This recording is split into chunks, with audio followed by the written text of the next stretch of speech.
자가 살아났다. 이걸 기적이라고 말합니다. 기적. 그렇죠.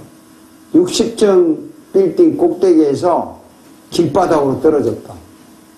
근데 다친 곳이 하나도 없다. 그것도 기적이라고 합니다. 과속으로 달리는 그 대형 트럭과 충돌을 했는데 소형차가 박살이 났어요. 근데 그 차에 탄 운전수가 멀쩡하게 살았다. 이런 걸 우리는 기적이라고 말하죠. 기적. 인류 역사에는 기적 같은 일이 정말 많이 일어납니다. 성경에도 수많은 기적들이 있어요. 홍해가 갈라져가지고 사람들이 건너가고 다시 합쳤다. 이것도 기적이죠. 그리고 여러분이 잘 아시는 대로 여호수아에 보면 지구가 멈추기도 하고 달이 멈추기도 하는 이것도 엄청난 기적이죠. 그런데 성경에는 이 기적과 표징을 구분해서 말해요. 이 기적과 표징. 오늘 이걸 말씀을 드릴 텐데 여러분 잘 들으셔야 돼요. 기적은 영어로 그냥 miracle이라. miracle.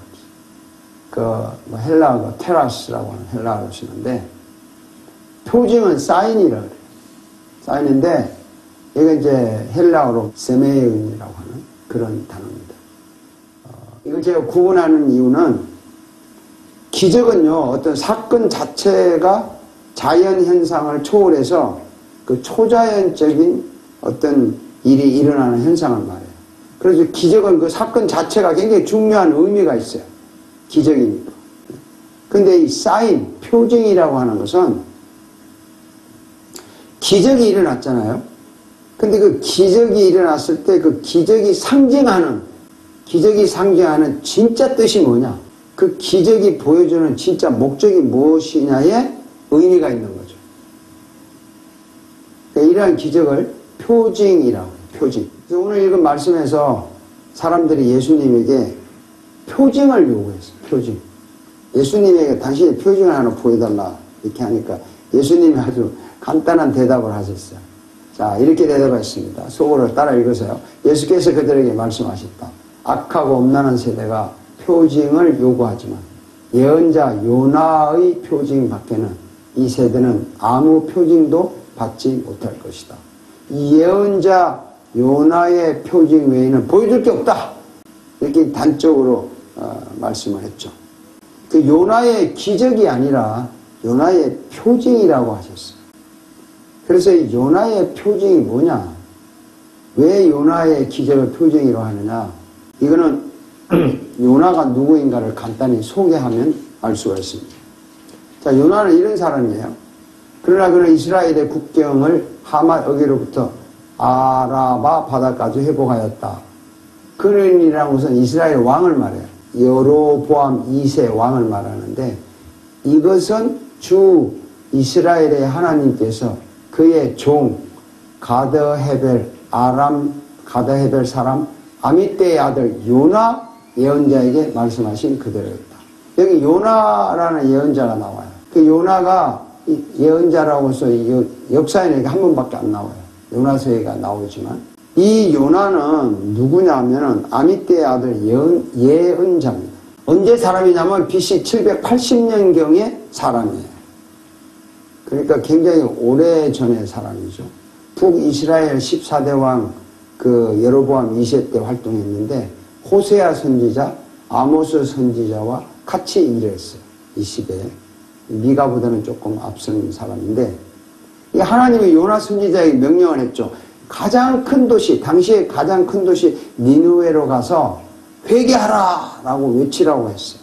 니느웨는 당시에 가장 큰 제국 아수르의 수도입니다. 수도고 얼마나 오래됐냐면 노아 홍수 직후에도 이 도시가 있었어요.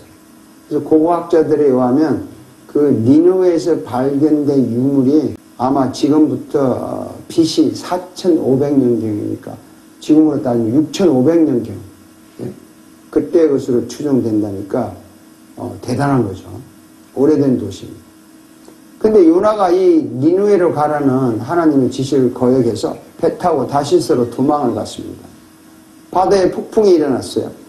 그 원인이 요나 때문이라는 거 밝혀졌어요. 그래서 요나를 바다에 던졌어요. 그러니까 폭풍이 멎었어요. 이것도 기적입니다. 바다에 던진 요나에게 하나님이 물고기를 명해가지고 요나를 삼켰어요. 물고기 뱃속으로. 그것도 기적입니다. 근데 물고기 뱃속에서 자그마치 3일을 지독하게 회개하면서 지냈다는 거죠.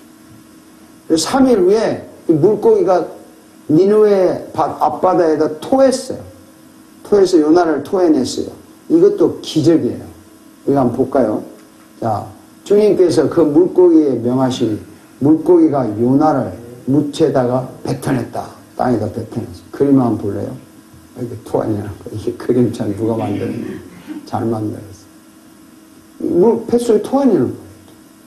그래서 요나가 이제 니느웨를 간 거예요. 가가지고 큰 소리로 외쳤습니다. 그 성읍으로 가서 하루길을 걸은 하루 종일 돌아다니면서 큰 소리로 외쳤어요. 40일만 지나면 니느웨가 무너진다. 이렇게 소리를 친 거예요. 이 말을 들은 아수르 왕이 철저하게 회개를 했어요.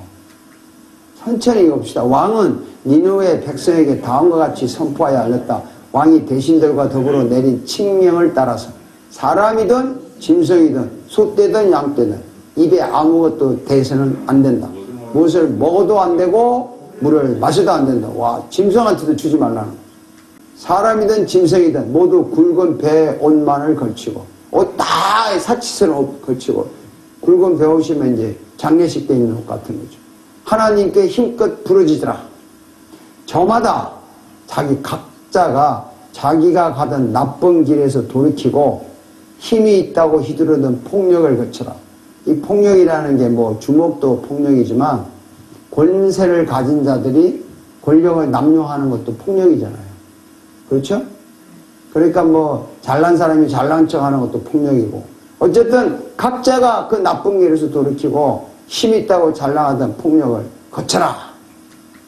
하나님께서 마음을 돌리고 노여움을 푸실지 누가 아느냐. 이렇게 회개하는 거예요.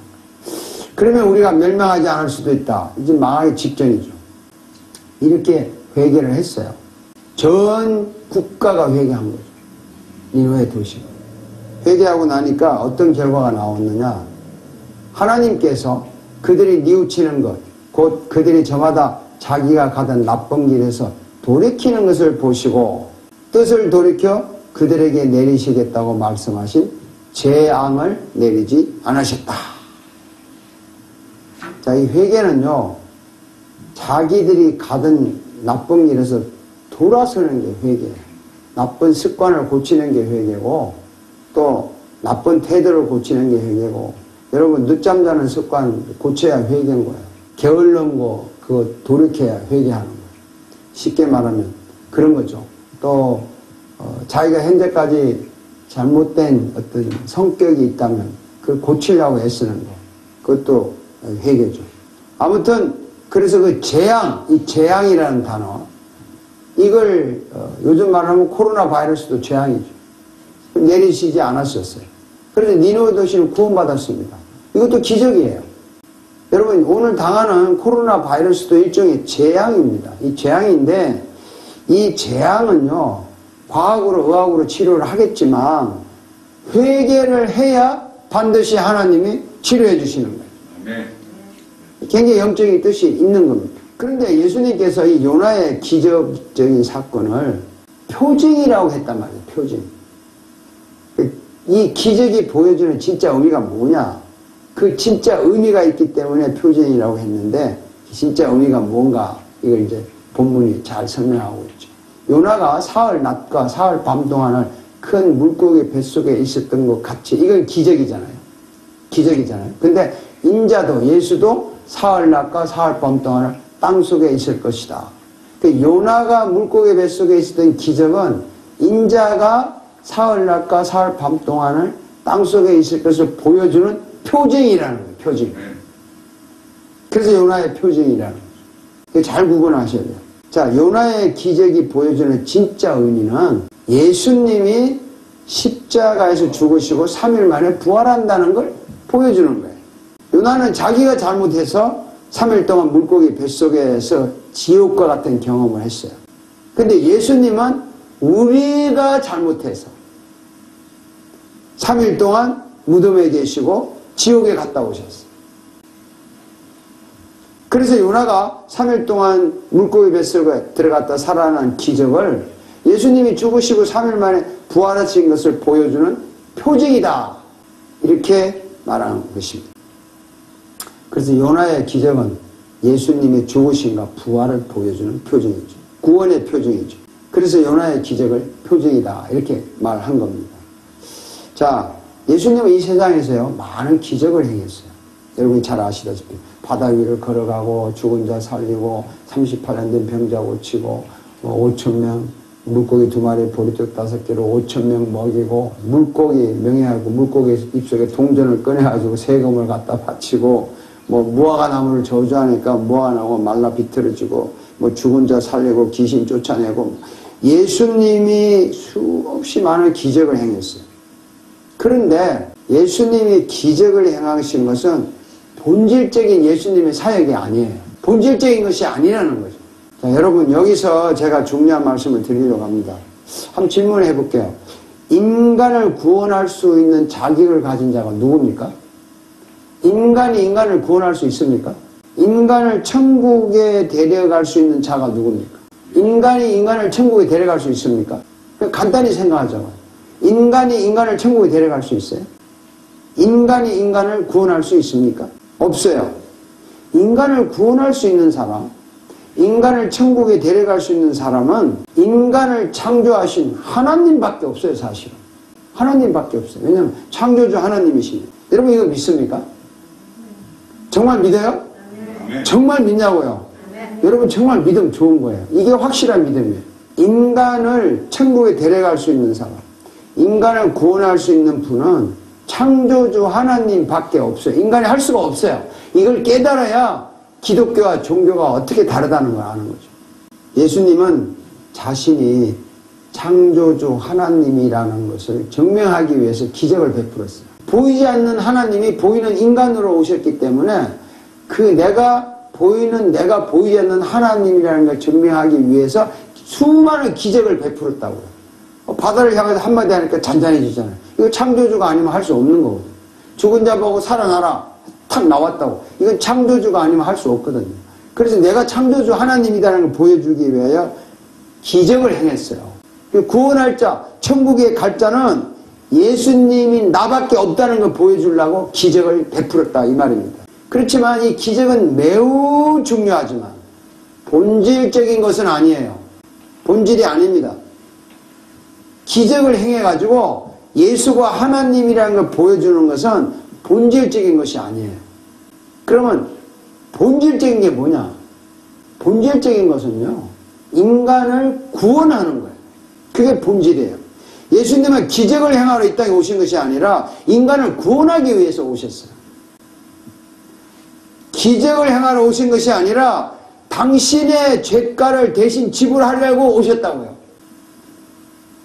예수님이 기적을 행해서 자기를 보여주려고 오신 것이 아니라 십자가에서 내 대신 죽으려고 오셨다고요. 예수님이 이 땅에 오신 것을 우리가 분명히 알고 있어야 돼요. 죄 때문에 내가 죽어야 되는데 나의 죽음을 대신 죽으시려고 오셨습니다. 간단히 말하면 예수님은 기적을 행하러 오시지 않았어요. 나를 위해 죽으러 오셨어요. 기적이 목적이 아니고 구원이 목적입니다.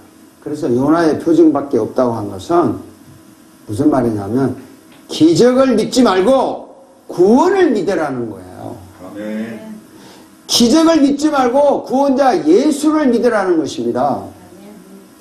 만약에 예수님이요 기적을 행하러 이 땅에 오셨다면 아마 십자가에 탁 매달렸을 때 사람들이 그랬잖아요. 뛰어내려와라. 뛰어내리면 내가 믿겠다. 하나님 아들을 믿겠다 할 때 예수님이 그래? 내 기적을 한번 베풀라고 십자가에서 못 박히다 있다 갑자기 탁 뛰어내려왔으면 어떻게 됐을까? 그러면 예수님은 슈퍼스타 지저스 크라이스트가 되겠죠. 눈에 보이는 하나님으로 오셨다는 건 증명했지 몰라도 그 십자가에서 기적을 베풀려고 뛰어내렸다면 구원자 예수는 아니었어요. 뛰어내릴 수 있죠. 있으면 사람들이 믿겠죠. 그렇지만 목적이 기적을 베풀어 오신 게 아니란 말이죠. 구원하러 오셨다고. 나 위해 죽으시러 오셨다고. 십자가에서 뛰어내렸다면 하나님이라는 건 증명을 했는지 몰라도 구원자로 예수는 증명되지가 않아요. 예수님은 하나님으로 오셨지만 구원자로 오셨어요. 그래서 구원자가 아닌 기적을 행하는 예수는 우리한테 아무런 의미가 없습니다. 우리는 구원자 예수가 필요하지 기적만을 행하는 예수는 필요하지 않아요. 우리는 기적을 바래요. 기적을 바래요. 뭐 성령의 어떤 역사나 어떤 기적 뭐 병 고치고 뭐하고 막 기적을 바라서 막 할렐루야 아멘 하는데 정말 우리는 기적을 바라지 않습니다. 기적은 구원자 예수를 만난 후에 일어날 수도 있고 안 일어날 수도 있는 거예요. 기적을 믿지 말고 구원을 믿으세요. 아멘. 기적을 믿지 말고 예수를 믿으세요. 아멘. 간단하지만 엄청난 충격적인 진리입니다. 자, 코로나 바이러스로 세상이 참 공포에 쌓였어요. 세상 문화가 많이 달라졌어요. 뭐 어떻게 교회에서 뭐 마스크 쓰고 예배를 하고, 그렇죠? 들을 때 뭐 세정제를 써. 식당에서 떨어져 앉아. 교회가 문을 닫아야 돼. 언제 뭐 온라인 예배. 세상 문화가 이렇게 달라졌어요. 자, 이 눈에 보이지 않는 조그마한 이 바이러스 앞에 21세기 과학의 첨단을 갖는 21세기 인공지능 시대의 인간이 이 바이러스 앞에 어쩔 줄 모른다. 이거 웃기는 거 아니에요? 지금도 과학이 발달돼서 의학이 발달돼서 백신을 개발하고 트럼프 대통령께서는 뭐 국가 명령이라 그래가지고 산소호흡기를 개발하라 포드자동차 GMC에다 명령을 하고 했지만 여러분 백신이 개발돼도요 또 바이러스가 생깁니다. 바이러스는 인류가 끝나는 날까지 계속됩니다. 인간을 계속 죽입니다. 과학을 믿어요? 의학을 믿어요? 그것도 필요하지만 니느웨의 왕처럼 지독하게 회개를 하면 재앙이 물러가듯이 우리도 회개하면 됩니다. 아멘. 단순한 회개 뭐 그냥 뭐 주님 잘못했습니다가 아니라 정말 뭘 회개하는 줄 해야 되는 줄 아세요? 21세기를 살면서 인공지능 시대를 믿고 하나님을 슬쩍 무시한 죄, 이게 엄청나게 큰 죄죠. 하나님을 살짝 제꼈잖아요. 여러분 기독교인들도요 지금 21세기를 살면서 교회 예배할 때 보면요 이 시설 꾸미는 거 그리고 뭐 찬양팀 뭐 이런 거 막 이런 걸로 막 뻑적지근하게 해가지고 그 멋있다는 거죠. 은혜 받았다는 거죠.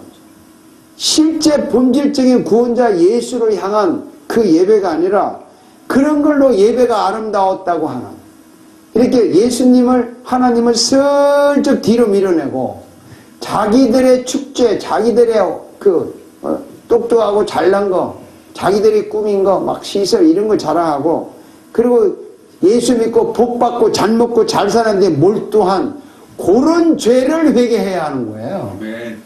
뭐 거짓말하고 도둑질하고 시기하고 미워하고 맨날 거기에 얽매여봤자 여러분 죽을 때까지 거짓말 할 건데 뭐 어떻게 회개해요? 죽을 때까지 남의 거 탐낼 텐데 뭐 어떻게 회개하냐고. 그거는 안 하려고 노력해야 되지만 정말 회개하는 것은요 하나님을 무시하니까 거짓말하는 거예요. 도둑질하고 탐내는 거예요. 하나님을 설득 제꼈잖아요. 우리가 정말 회개하면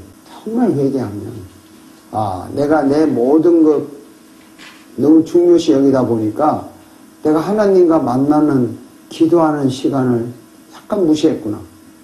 하나님과 직접 이야기하는 걸 무시했구나. 하나님과 대화하는 이 성경으로 하나님과 대화를 해야 되는데 이거를 너무 무시했구나. 하루 종일 이 TV 아니면 드라마 아니면 뭐 틈나면 스마트폰 펴놓고 카톡 이렇게 보고 틈나면 뭐 유튜브하고 구경하고 그런 시간 막 보내면서 하나님과 뭐 한 5분 한 10분 하나님의 이 스마트폰 이거 펴가지고 이렇게 하지 않으니 무시하는 죄라고 이게 별거 아니라고 뭐 큰 죄라고 생각하지 마세요. 이게 바이러스보다 무서운 거예요. 그래서 우리가 이런 죄를 회개합시다. 아멘. 정말 회개하자. 커피 마시면서도 하나님과 기도하면서 마시세요. 하나님 커피 맛있죠? 진짜 이게 맛있어요. 이렇게 마시라고. 식사하시면서 아, 오늘 반찬 이거밖에 없는데 좀 썰렁합니다. 그래서 맛있게 먹읍시다. 이렇게 하나님과 식사를 하시라니까. 제가 사적인 이야기지만 어머니 이렇게 하다 보니까 너무 힘들어서 아, 주님, 이 같이 한다고 그랬잖아요. 내가 아플 때 같이 아프고 내가 고생할 때 같이 한다고 그랬잖아요. 내가 지금 이렇게 하는데 같이 지금 하는 거 맞죠? 맞는데 나 혼자 하는 것 같잖아요. 정말 나 짜증나요. 나 혼자 이렇게 기도를 해요. 주님이 같이 한다고 했으면 좀 이렇게 좀 덜 힘들어야 되는데 뭡니까 이거? 이게 기도라고요. 그게 하나님 무시하는 게 아니라고. 그게 하나님을 높이는 거예요. 우리가 일상생활에서 하나님을 이렇게 무시하고 살았다는 거죠. 그걸 회개할 때가 됐어요. 이게 죄는 바이러스처럼 이런 사소한 것들이 우리를 영혼을 잠재우는 거 아니에요. 그러니까 여러분은 이제 정말 이번 기회에 정말 철저하게 회개하시면 바이러스를 반드시 하나님께서 여러분에게 물리쳐 주실 것입니다. 아멘. 과학이 최고가 아니에요. 의학이 최고가 아닙니다. 예수가 최고입니다. 예수가 백신입니다. 코로나 바이러스는요, 회개하고 거리두기를 하는 여러분들에게는 절대 침공하지 않습니다. 오지 않습니다. 우리가 지켜야죠. 거리를 두게 하고 손도 씻고 다 해야 되지만, 물론 예수님이 과학을 사용해서 또 의학을 사용해서 백신을 개발하도록 도와주시겠지만, 예수님은 한 가지를 청구하는 거죠. 회개를 통해서 과학을 사용해서 의학을 사용해서 백신을 만들겠다, 너희들을 구원하겠다, 이게 예수님의 방법이에요. 그래서 우리는 구원자 예수를 믿는 것이지 단순히 기적을 믿는 사람이 아닙니다. 그 요나의 표징은 구원자 예수를 보여주는 거예요. 제가 이제 한마디로 정리하겠습니다. 우리는 이 어려운 시기에서 이길 수 있어요. 왜 이기냐? 우리는 회개할 줄 아니까. 그리고 우리는 뭐 마스크도 할 줄 알고 거리 둘 줄도 알고 손도 씻을 줄 아니까 백신이 또 개발되면 또 좋겠고, 그러나 이 모든 것을 우리를 구원하시는 주님이 사용할 때 가능하다는 거죠. 근데 교회가, 전 크리스찬들이 먼저 회개하고 이 규정을 따르고, 먼저 회개하고 이 사회의 약속을 지키고, 먼저 회개하고 과학과 의학을 발달시킬 때 우리는 결코 바이러스에 죽지 않습니다. 우리는 이길 수 있습니다. 우리에게 있는 희망이 있습니다. 그러니까 여러분, 그러한 예수, 기적보다는 구원자 예수를 모신 여러분을 진심으로 축복하고 축하합니다. 아멘.